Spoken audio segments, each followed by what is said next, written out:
Багатая, цікавая гісторыя ў нашай краіны.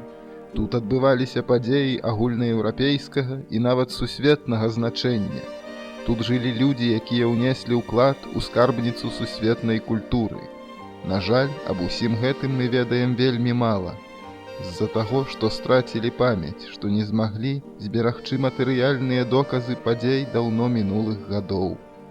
Былі разбураны і да гэтага часу не адноўлены замкі, палацы, храмы, дамы, паркі, сядзібы. Усё, што робіць краіну прывабнай і для яе жыхароў, і для гасцей. Бліскучае жыццё шляхты, гераічныя ўчынкі простых людзей, ахвяры, драматычныя лёсы. Асіповіцкія жорнаўкі маюць шматвекавую гісторыю. У сярэднявеччы яны належалі вядомаму беларускаму роду валовічаў. Жорнаўскіх дзяржаўцаў добра ведалі ў вялікім княстве. У шлюбе нашчадкі валовічаў заўсёды знаходзілі выдатныя партыі. Віленскі пісар Марцыян Валовіч быў жанаты з дачкой літоўскага харунжага Ганнай Пац. Яго сын Ян Валовіч, кейданскі, любоніцкі і любчанскі стараста, жаніўся з дачкой падканцлера Вялікага княства літоўскага Марыянай Нарушевіч.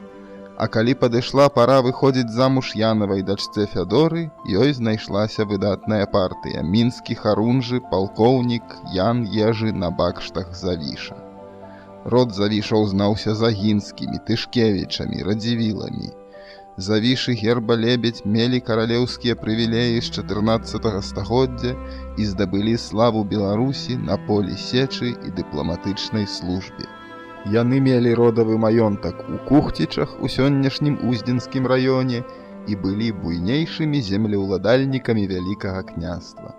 Усцешаны каханнем маладых, Ян Валовіч адпісаў маёнтак жорнаўкі дачцэ Фядоры.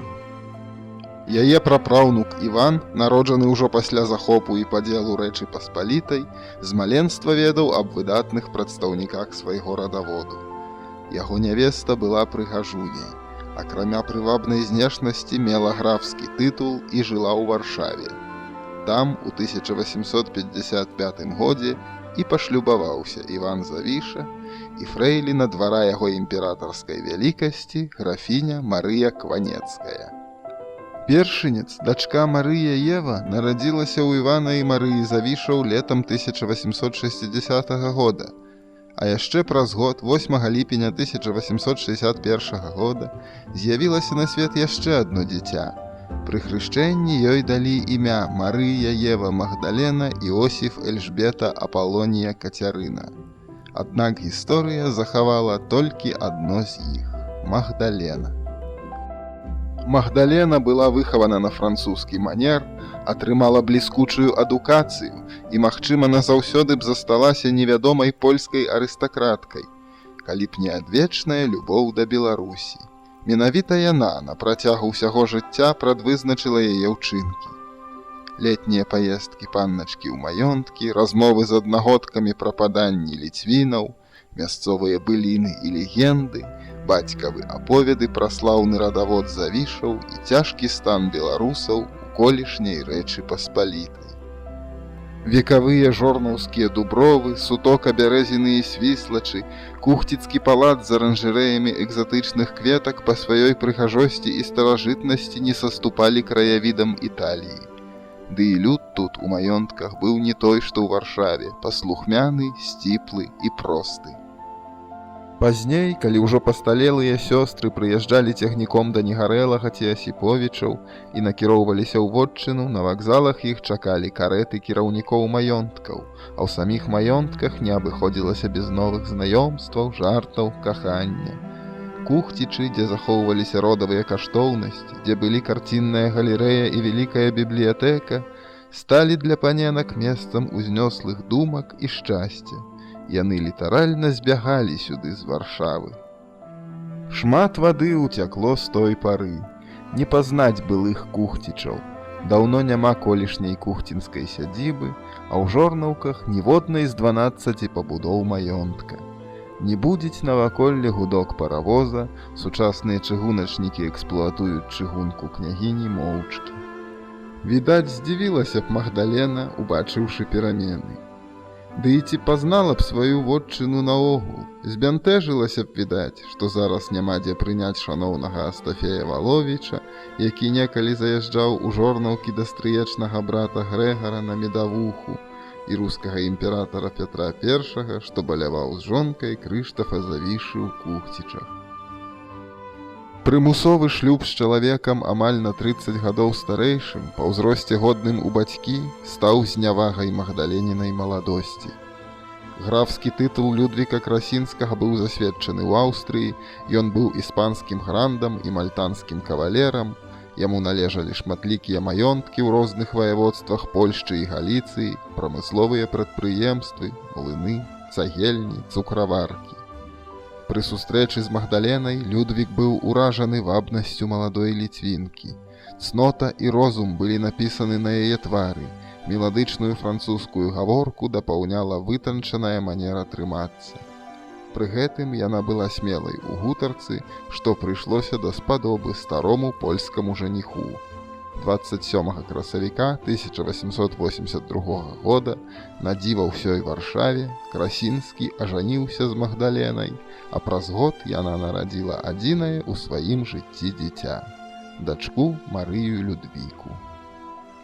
Калі ў 1885 годзе Красінскі памёр, яны перажывалі гэтую трагічную падзею разам, плакалі, і маці супакойвала дачку як магла.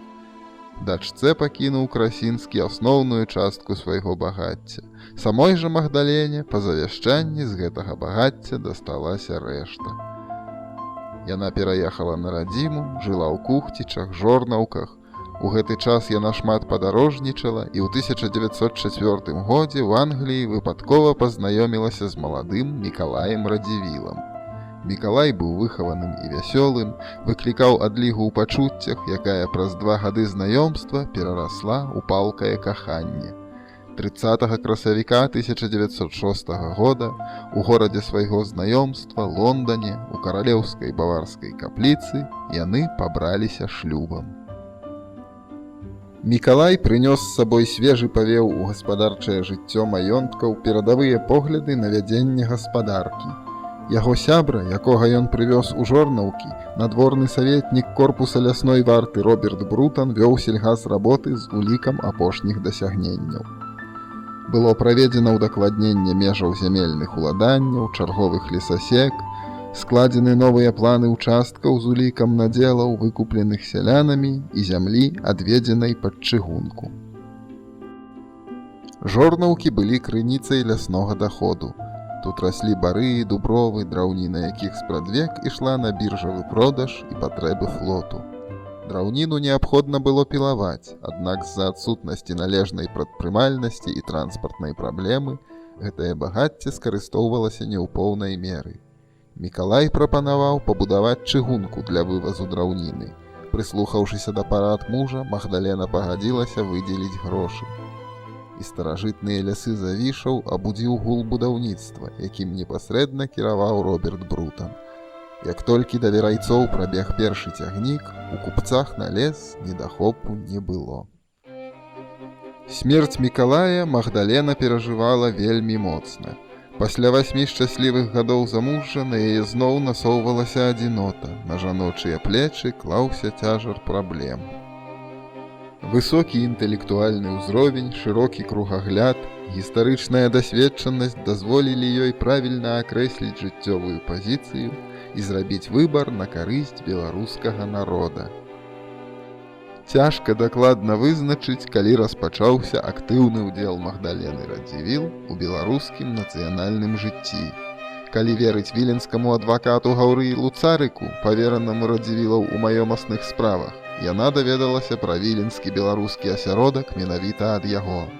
Магдалена стала ўвасабленнем надзей і літаратурных задум маладых аўтараў. На падтрымку беларускага выдавецтва ў Вільні яна дала 20 000 рублёў.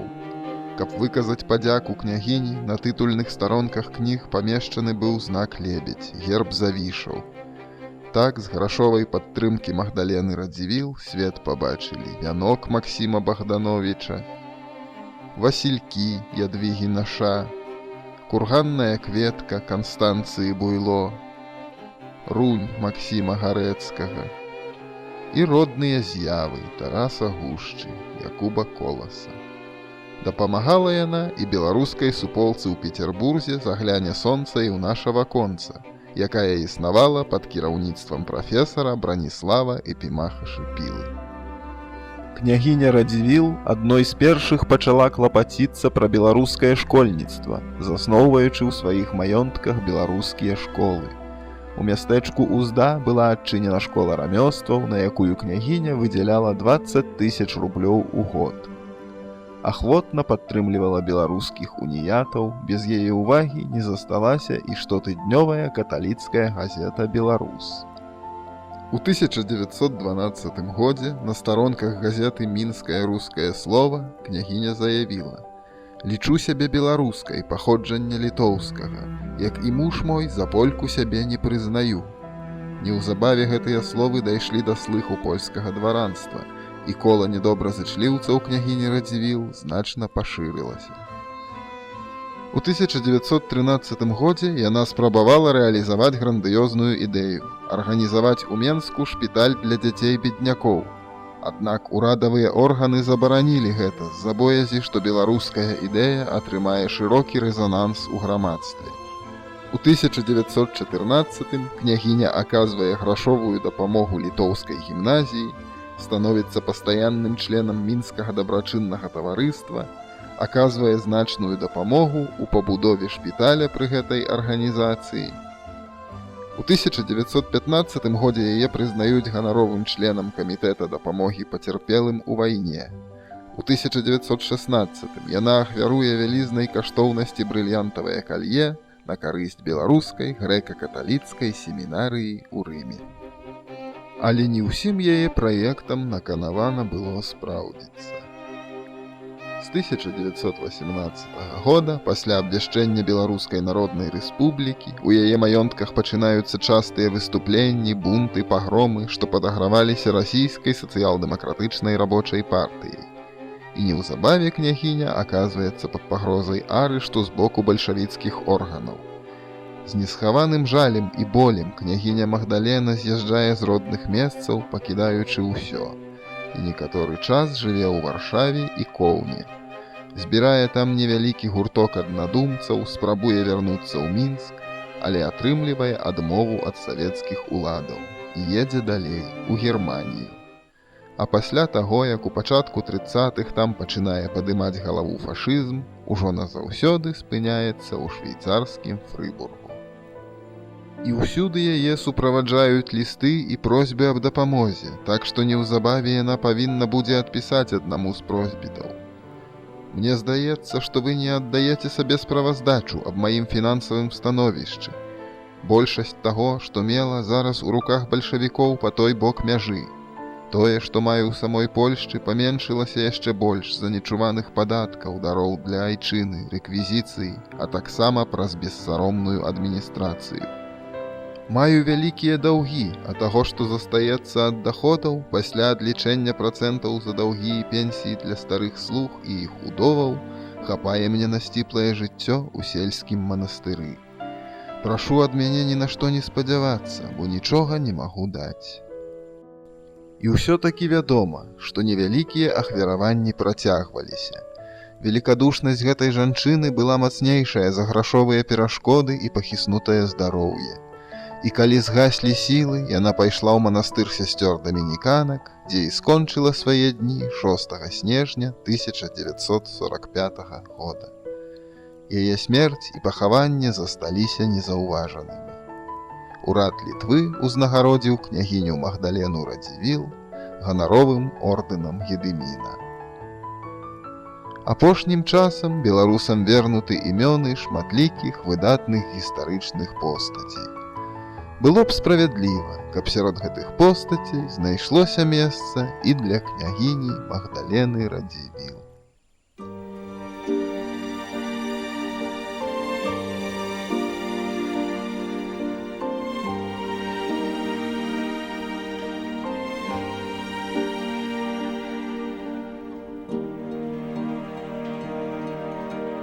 Thank you.